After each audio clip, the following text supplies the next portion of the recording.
నమస్తే దోస్తులు, welcome to my channel. ఈరోజు వచ్చి మనము గోధుమ పిండి బర్ఫీ చేస్తాము. అది తిని ఎలా ఉందో చెప్పండి. ఈజీ ప్రాసెస్లో మనకు 4 ఐటమ్స్ తప్ప ఇంకెక్కువ ఏం యూజ్ కావు. దాంతోనే ఈజీగా ఇంట్లో హోమ్ మేడ్ స్వీట్ చేసుకోవచ్చు. చిన్న ఐటమ్స్ వచ్చేసి గోధుమ పిండి, బెల్లం, ఇలాచీ పొడి, నెయ్యి.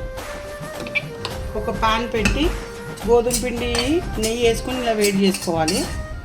ఇలా పాకం వచ్చేదాకా తీసుకోవాలి. తీగ పాకం రానవసరం లేదు, జస్ట్ పాకం వచ్చేసి మొత్తం బ్రౌన్ కలర్ అయ్యేదాకా కలుపుతూ ఉండాలి. పొడి ఈ టైంలోనే వేసుకోవాలి. చాలా మంచిగా మిక్స్ చేస్తూ ఉండాలి. కొంచెంగా ఇది పోస్తూ ఉండాలి. ప్లేట్లో ఇలా వేసుకోవాలి.